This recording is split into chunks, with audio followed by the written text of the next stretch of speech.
Hello, I'm Mike Whitaker, and this is, believe it or not, The Miller's Tale, Episode 8, the Video Lockdown and Dux Britanniarum Compendium edition.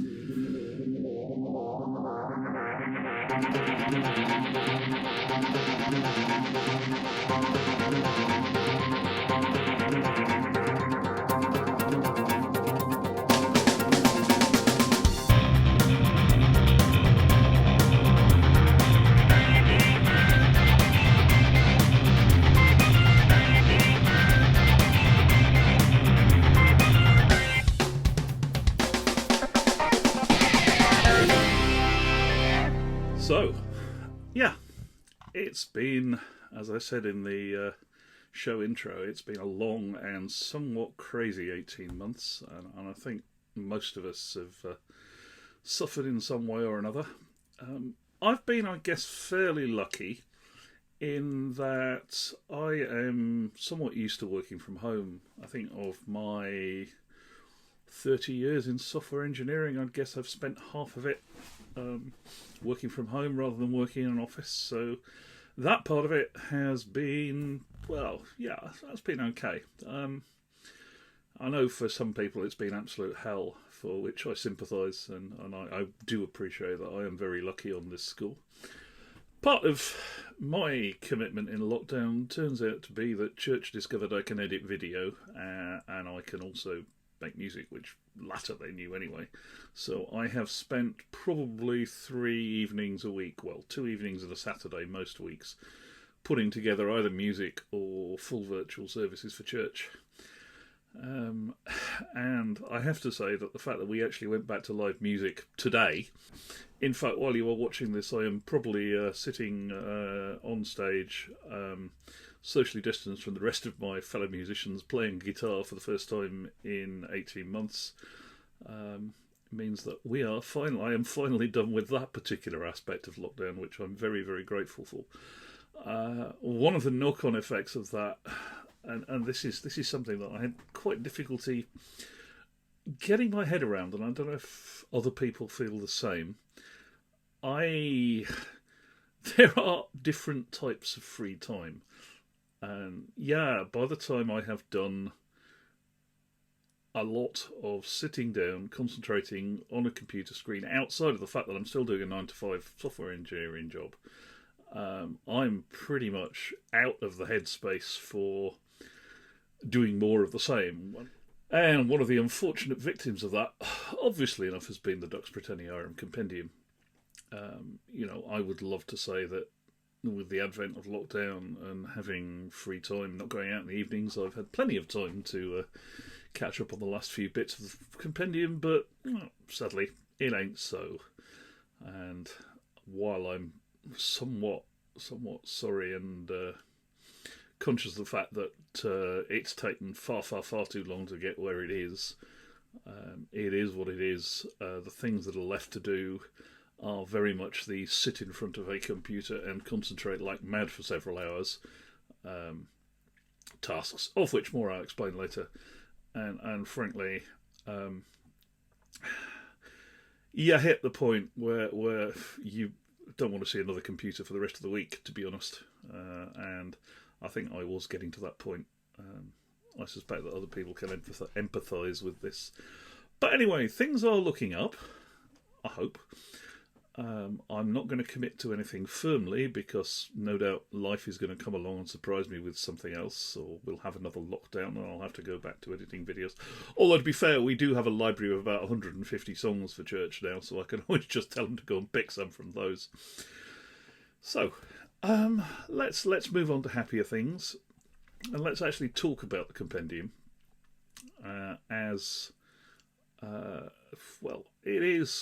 It's actually reasonably close to completion.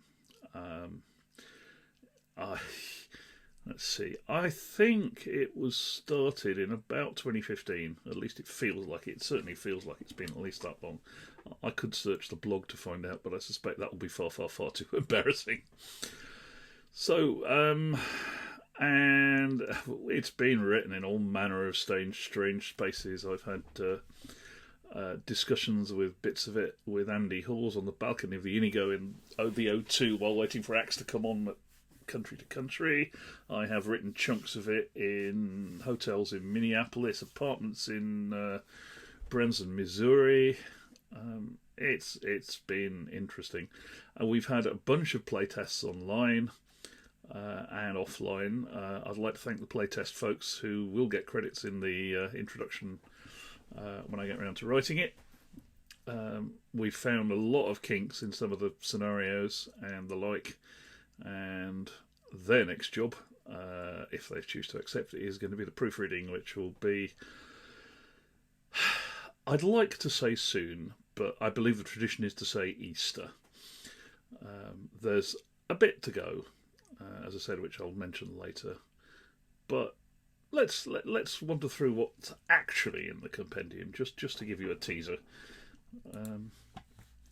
So, the main, well, not the main, but one of the principal things we put in is there are another half dozen raid scenarios. So, one of the things about Dux is that the raid scenarios are very much designed to have near infinite replay value. If you look at any of the raid scenarios in the main rulebook, you can see that they have setup instructions, which mean that no two instances of the raid will be exactly the same, and you can range from something that you look at and go, there is no way the British are going to win this, to something where you can go, there's no way the Saxons are going to win this, and quite often both of these are wrong. I certainly have definite memories of starting raid scenarios with my regular partner Andy Hawes, and we get 3 turns in and he's looking at the table going, I'm stuffed, I can't win this, and then goes and wins it. And vice versa.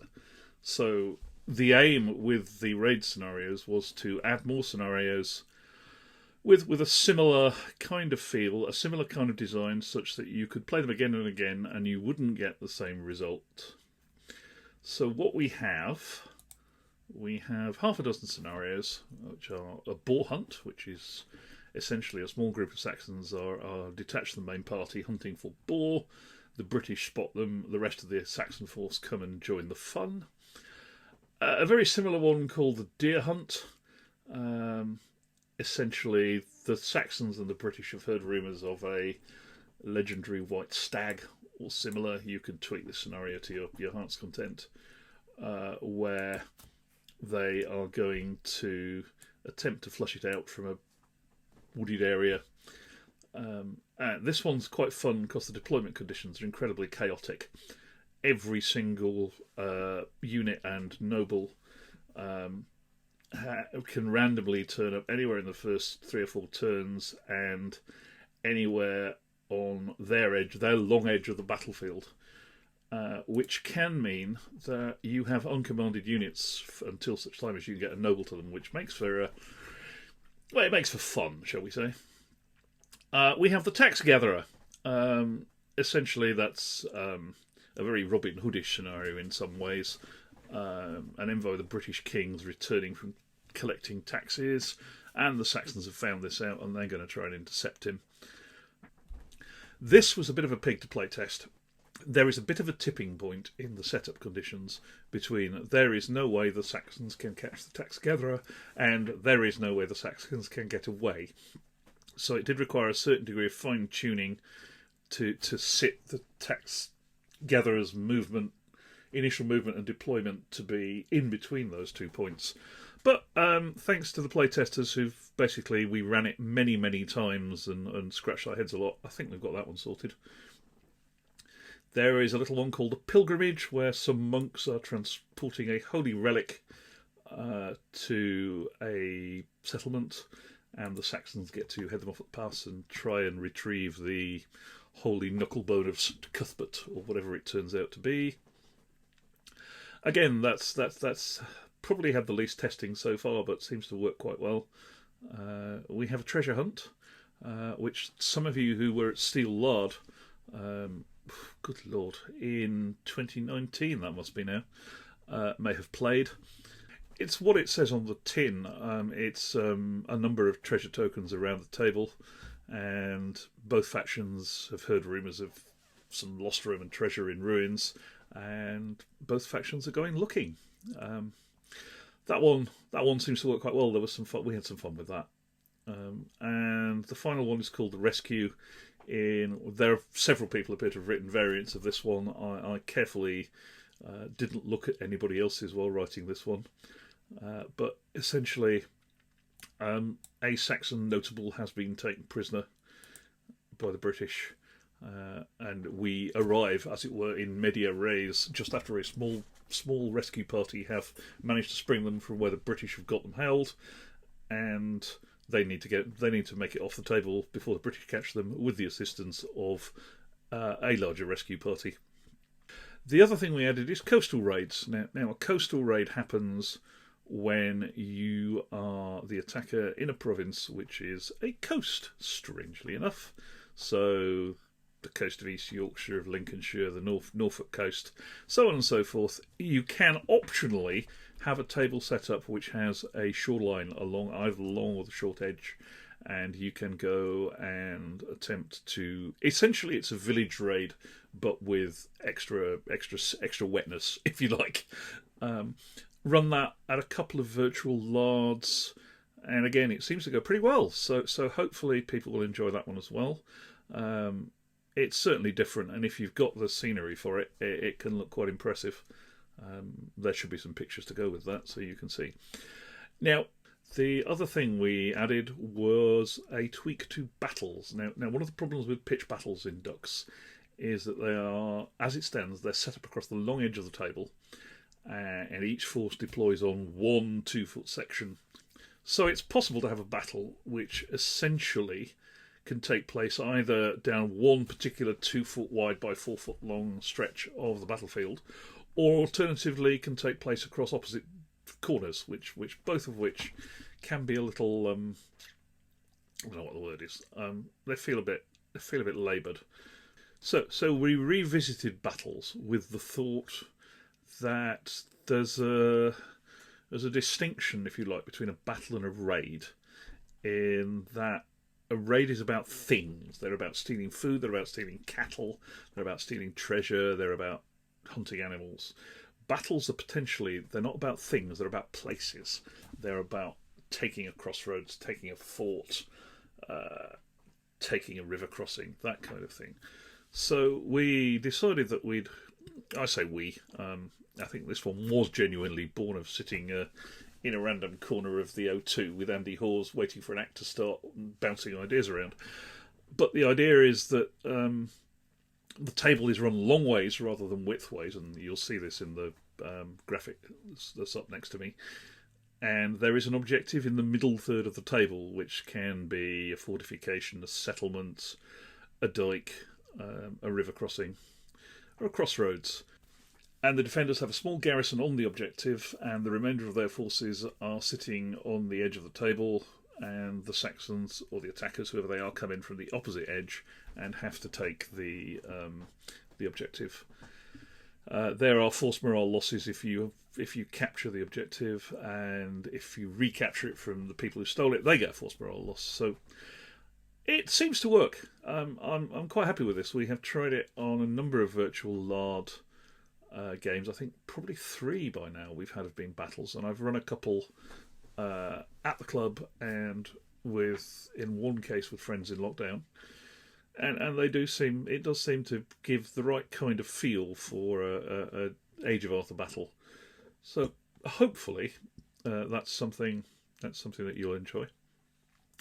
One of the side effects of that is we've also added a new pre-battle phase in the light of some of the other stuff that's in the rulebook, which is called the Duel of Power.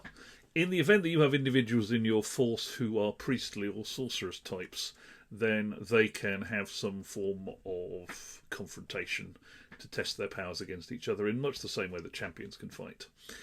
We'll cover the sorceress types in question a little bit later, as I'm sure that some people at this point are probably going, I don't want magic in Dux, but we'll cover that in a bit. We also, for giggles, and I appreciate this is just a one-pager throwaway, but if you're anything like us down the club, we do have a tendency to try and upscale combat systems for things that their authors never intended. So there is a set of Dux encounter mass battle rules, and heaven forbid some kind of a point system, just in case you want to try and build an army in order to try and fight something slightly larger than the typical sort of 40 figures versus 40 figures skirmish. We've got a new campaign setting called the Warlord campaign, which is based, at least in part, on the Bernard Cornwell Winter King books. So it's set in the cities of the south around Glastonbury, that kind of place. And one of the things that adds is a pagan British career path in a similar way to Arthur Merlin in Cornwell's books. Again, that's not for everyone, but it's there and it's something that can be played with. We then move on to a whole bunch of stuff that are little tweaks to the rules for varying things, just to make your enjoyment of the game better. There are some rules for aging and death, which are a variant on those in the main rule book. I did the stats on the ones in the rule book and decided they were a little bit too bloody. So the death by natural causes table still exists, much as it did, but if you fail to... If the death by natural causes table says you're dead, you're only mostly dead. Insert obvious Princess Bride jokes about going through the pockets for loose change. And there is another table on which you can roll, and you may end up with just a minor injury, or a major injury or illness, or dying, or actually flat out dead. And the idea was to provide, again, it's some extra narrative for your campaign. It's some decisions you might have to make if your warlord has a major injury, then you will need to temporarily replace them, which could make for potential interesting campaign affecting events. After some thought, we added the concept of bannermen. Now, as a former Warhammer Ancient Battles player, I'm quite used to units wandering around with standards, but we thought we'd try and apply this to Dux. Again, it's something that you can throw away. All these rules are optional. If you are a lord of a suitable rank, you can have your own personal banner made, which replaces one figure in your Hearthguard. It increases your command radius if you're with the banner, and forces that can see the banner can use an action to recover a small amount of shock. Also, if you have a priest or druid or whatever of a suitable rank, you can spend more money on a great banner, which has slightly enhanced effects. Now, if the bannerman dies in combat, then that's a force morale loss for obvious reasons. So it's a bit of a two-edged sword. It's been play-tested. It seems to work. There are some notes on aging for non-noble characters. If you're the kind of person like me who gets fairly obsessed with the story of your characters and you actually want to know, for example, how old your bard is, you can roll their ages and add them to the list of people who are at risk from the aging and death table every year. We have a few small notes for wild animals because, as you noticed, a couple of the scenarios that we've added for raids use wild animals. So we've notes for stags, for wild boars, and for wolves. No raid scenarios yet use wolves, but you never know, somebody might come up with one. Then we move on to some stuff that's basically consolidating things that have appeared in the Lardy supplements. Rich wrote an excellent piece expanding the town defences section, which I have taken and tidied. I think with most of these, they are pretty much as Rich wrote it, and I've just reformatted it, and in some cases pruned it a bit, or added stuff to make it tie in with other stuff in the compendium. Next we move on to Magic and Religion. Now, this one cropped up in the 2015 Christmas special, which was a lovely piece written by Rich. And I think the one thing I will say about that is, before you dismiss it because Dux and Magic are incompatible, first off, go and read the Bernard Cornwell Winter King trilogy. And secondly, understand that the magic in that is largely about psychology. It's about what the men believe rather than necessarily what the priest or druid or sorcerer or whatever can do. It's what they have managed to convince the men they can do. It's a whole mind over matter thing. It's all laissez-faire morale, as Napoleon probably never said, because my French is terrible. But essentially, the rules are a framework where your lord can take advantage of his men's belief in the supernatural. It's all in the mind, basically. And this gives you new followers to go with the bishop and the like that came with the Christian British, and they have abilities which are essentially, again, they are mind over matter. They can create a weapon which causes the Lord to believe he's a better warrior, and the effects are fairly minor, but they add flavour, and particularly if you are a fan of the likes of Cornwell, they fit in very, very well indeed, and I love them. And personally, I will be using them in my next campaign. While we were doing that, I wrote a little section on signs and portents. There were a few solar and lunar eclipses during the time that Dux covers. These don't have much effect other than making the presence of portentous signs cards in your fate deck slightly more likely. But if you're, as I said, if you're like me and you're the kind of person who is keeping your campaign annals by the year and the month, it's probably nice to know when the lunar and solar eclipses were, so you can have your characters react accordingly. In a similar nature, Rich wrote an article in the 2012 Christmas special covering proper weather rules for Dux. These are a bit of fun, but they do make for potentially interestingly different battlefields where new arrivals could be delayed. Missile troops are struggling to keep their bowstrings dry. Moving is difficult because it's raining, that kind of thing. Again, it's just about adding flavour to your game. If it's something that you don't want to play with, there's nothing that says anything in the compendium you actually have to use. So, yeah, that's that. We've taken my terrain rules out of the compendium. I think those are written in two parts. One for the main rulebook rules and one for the Raiders rule set. And basically, there are a bunch of terrain types. In the appendices, there is a master terrain table which tells you if you're in this province, then you need to pick this amount of terrain from this set of choices. So, for example, if you're in what's now modern-day Norfolk, then you've probably got some massive chunks of primeval forest, because that's what Thetford Forest was, and this probably still is at this time. You've got coast, and you've got marsh, and you've got a few other similar things. And equally, if you're fighting in Wales, the odds are that you're going to be dealing with some very hilly, very mountainous territory. It just means that people have a little bit more constraint about what they pick for their battles now. Much like the fact that the new battles stuff has things like dikes and fortresses that are going to get you building terrain. If you want to use this, you're probably going to have to build 2 or 3 coastal terrain pieces and a couple of slightly more precipitous hills and some decent-sized marshes. But hey, that's part of the fun of wargaming, right?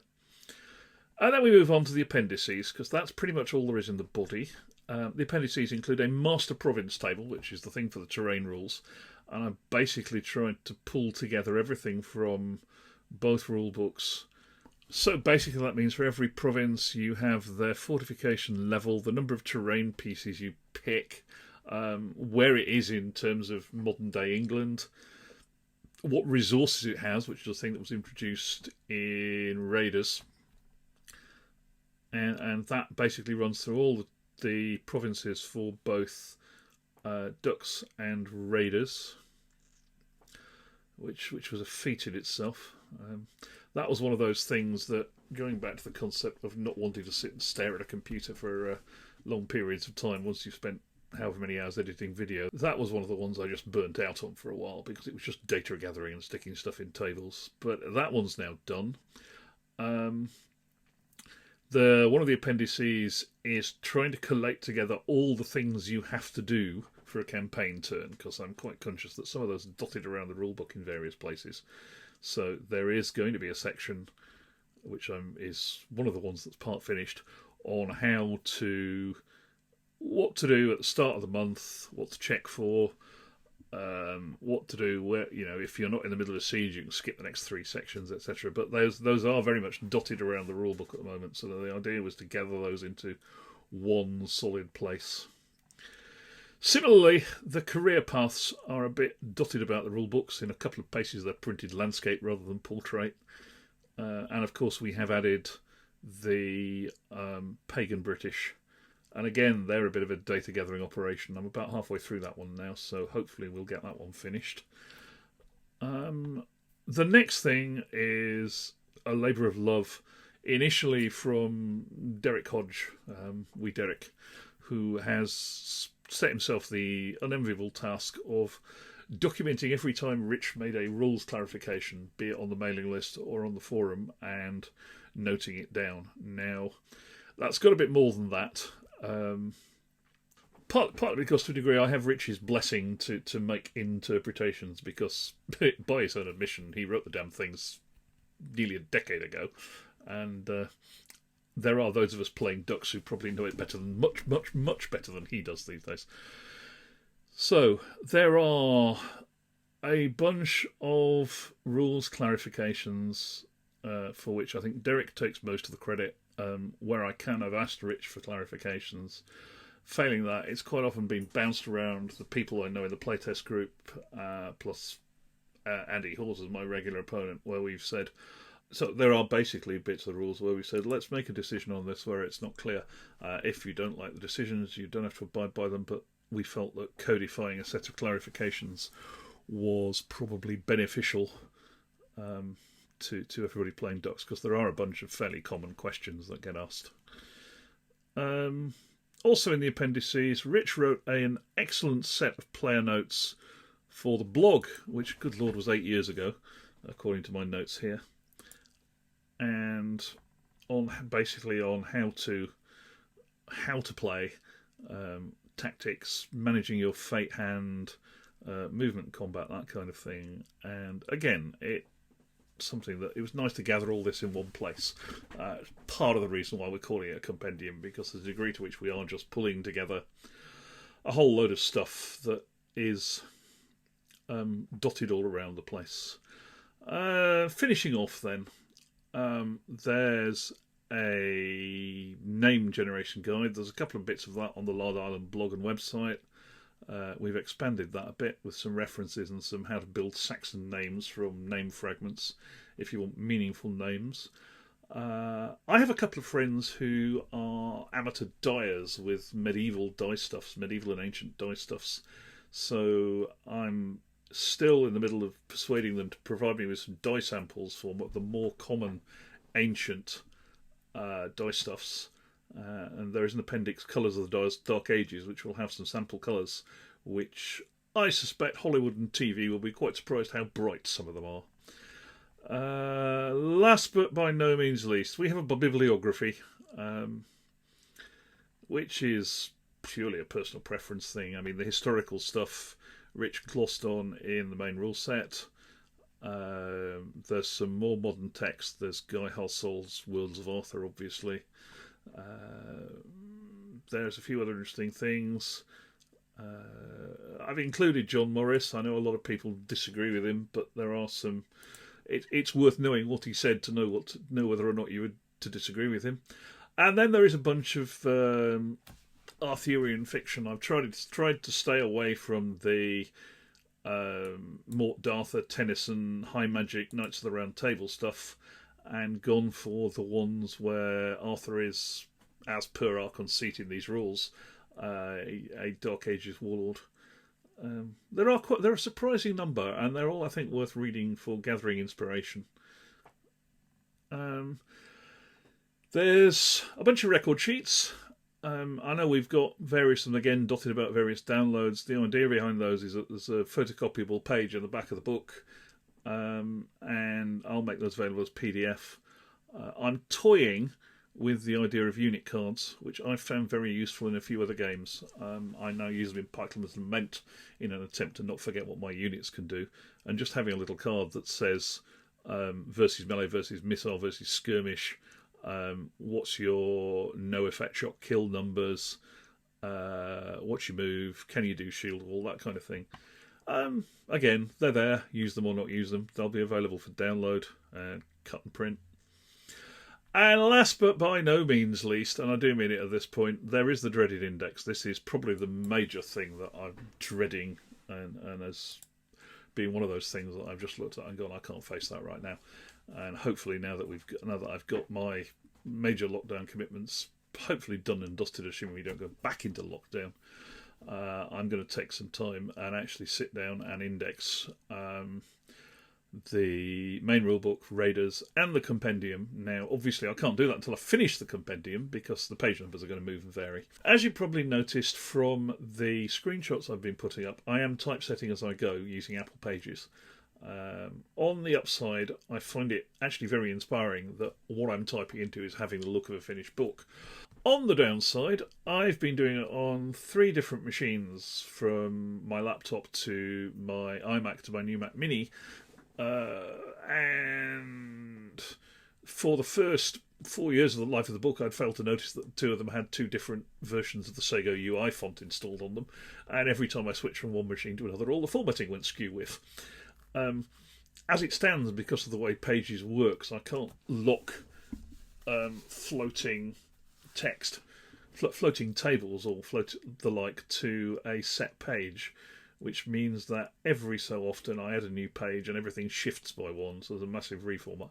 So that is the downside. The upside is the table of contents is being maintained as I go, and it all looks inspiringly pretty. I can print off a page with a raid scenario on for people, and what they're seeing is pretty much what the book is going to look like.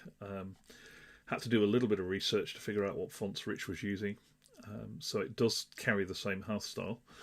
So that leaves what happens next. I have things to finish. I have a pretty good idea of what those are.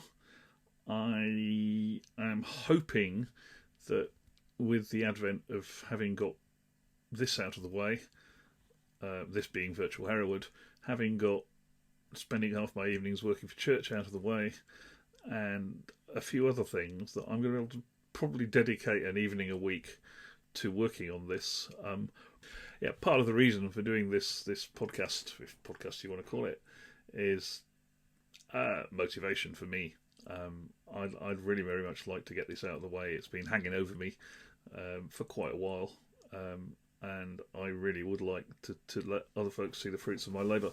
So there's a to-do list, as I said, most of which is a few of the appendices, the Warlord campaign, the Bernard Cornwell style campaign stuff, tidying up the Pagan British career path and playtesting it, cleaning up the last of the rules changes. As you may have noticed from the brief screenshot you saw, there are some colour-coded notes for either Rich said this in 2 different ways at different times, or we have made a judgment call on this. And obviously, when we're done, I'd like to take the colour coding out. It's just there for my reference at the moment. And of course, there's the index, and that is just, I'm seriously considering I may just take a couple of days or a week off and actually just do that when I'm feeling suitably motivated. Indexing is not easy. There are various software tools that will help you, and I do have a friend who is a time editor and possibly time indexer who may be able to lend a hand. With that said, once we are done, I am hoping to be able to provide the necessary funds for this to come out as a physical book. I can't be exact as to the price, but it will be comparable or better, I hope, than anything of a similar nature the Lardis have produced. It's currently sitting at 85 pages. I expect it's going to end up about 96, which is a nice round number for this kind of thing. It's nearly 30,000 words, which is not actually even enough to complete NaNoWriMo, which is supposed to be 50,000 words in a month, so I can't really gloat about that too much, given it's taken me 7 years to get here. But it is what it is. So anyway, that's the compendium.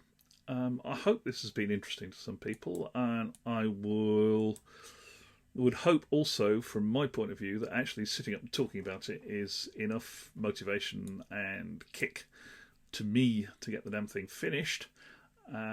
But in the best Too Fat Lardish tradition, I'm not prepared to commit above and beyond the traditional Easter, which hopefully will be Easter 2022, and even more hopefully will be before then. We shall see. It's been so long since I did one of these as a podcast that I can't remember what the closing blurb is supposed to be, but at least I get the ability to stick it up on the screen rather than to have to rattle it off over the closing titles. Certainly, this is a Creative Commons licensed podcast, which means you can do what you like with it, provided I get credit. And other than that, stay safe and roll good dice.